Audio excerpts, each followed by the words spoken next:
Hi, this is Leslie Hoban Blake, Vice President of the Drama Desk and co-host of Two on the Aisle. And I'm talking with my old friend David Lefkowitz on Dave's Gone By on UNC Radio. On the 12th Annual Dave's Gone By TotalTheater Tony Award Special, we're very happy to have a returning guest, a friend of mine, also a colleague and a fine director.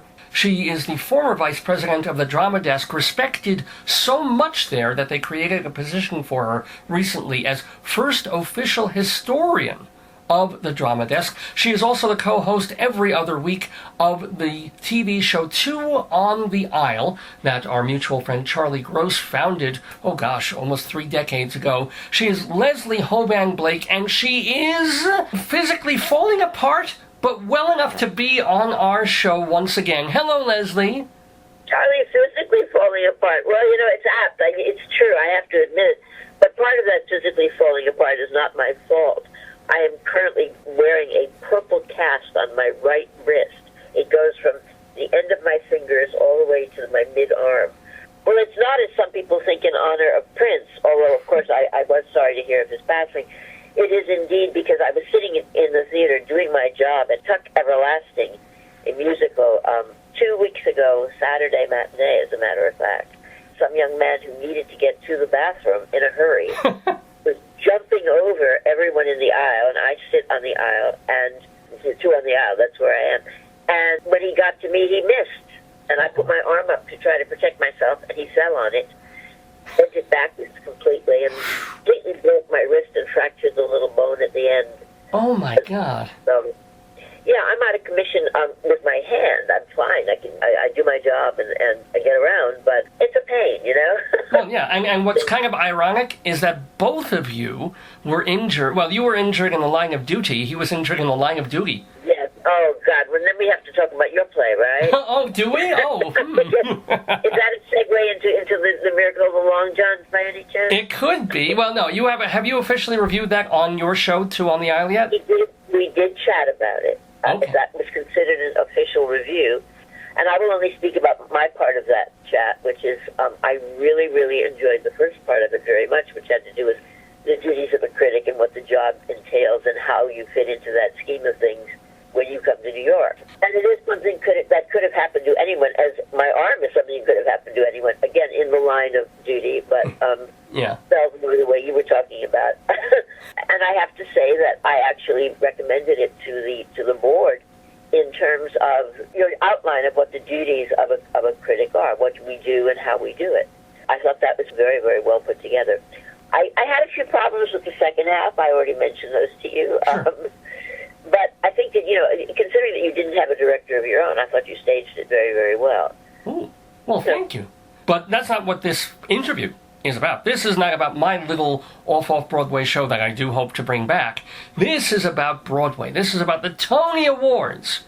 And Tony Awards, yes. One big category, and a category that you would know something about, having been a director for many, many years, director of a play. And I would love to hear your thoughts on this category, which includes Rupert Gould for King Charles III, Jonathan Kent for the revival of Long Day's Journey into Night, Joe Mantello, director of The Humans, Liesl Tommy for Eclipsed, and Ivo Van Hove, A View from the Bridge.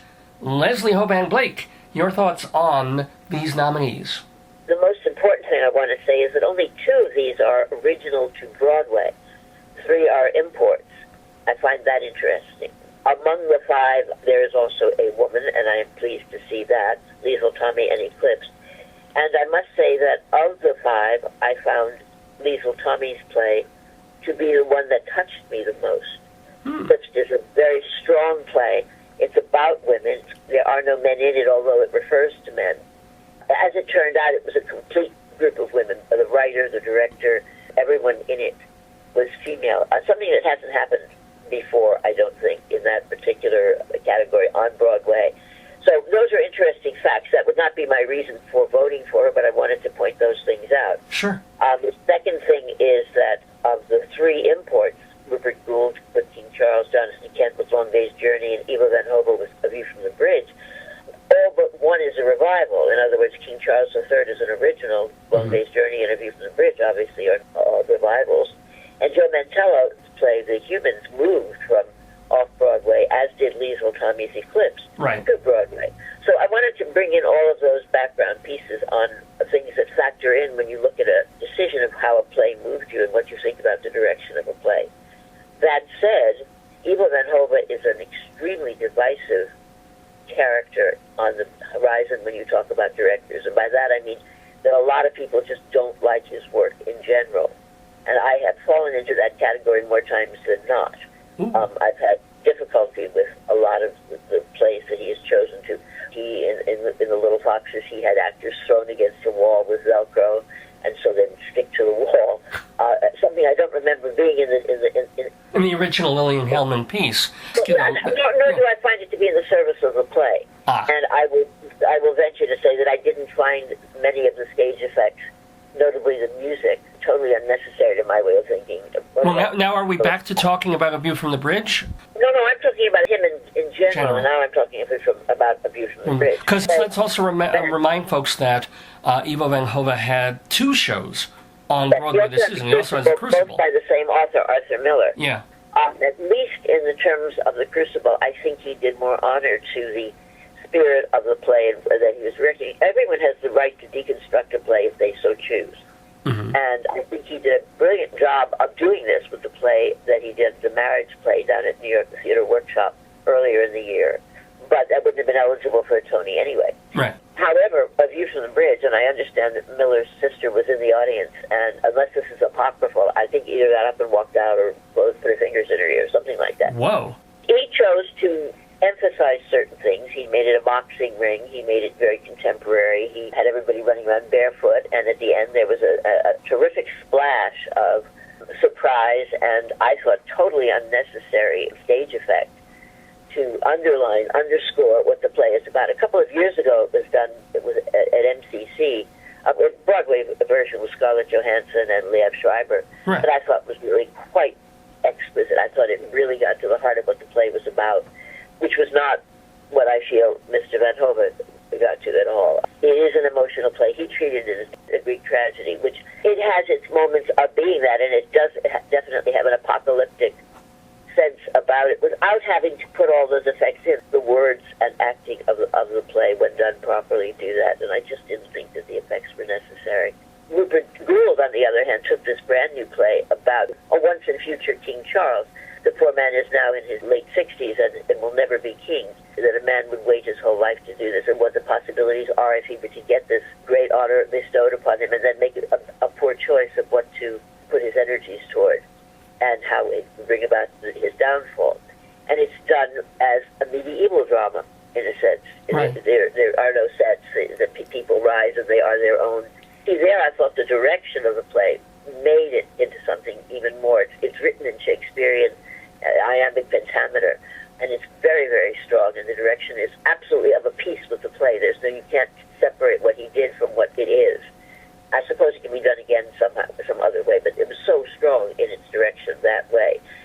Jonathan Kent's Long Day's Journey, I thought, took a wrong turn in the set design. Long Day's Journey is almost like an American Shakespeare. It depends on how many times you've seen it, how old you are, how long you've been going to the theater, because there have been many very strong productions of it, both on and off Broadway. Well, be specific. Leslie, be specific. I mean, how does set design wreck Long Day's Journey? Isn't it a kitchen? Because you and I shared in this.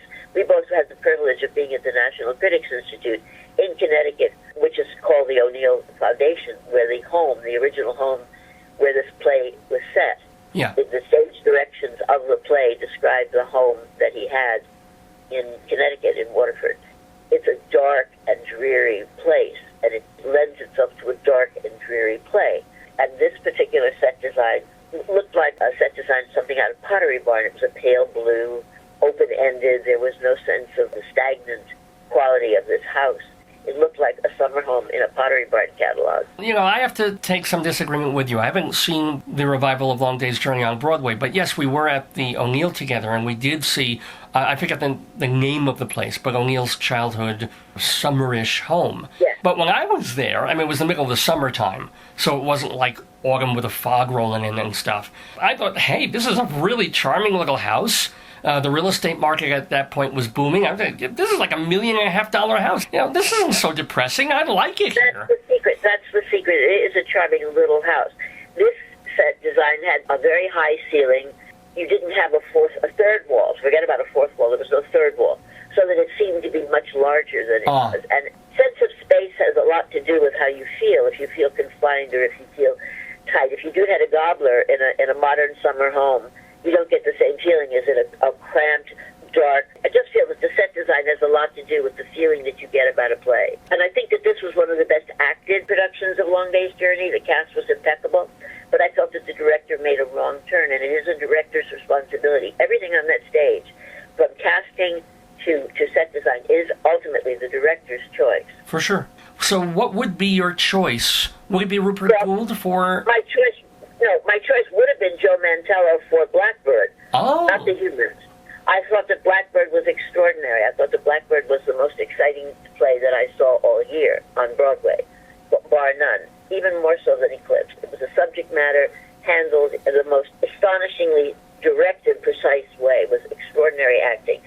I did not feel that from the Humans. So my choice is going to have to be between Liesl Tommy or Eclipsed, which is a very straightforward production of the horrors of being a woman in an African country where women have no place at all, and the pecking order among people who have no place.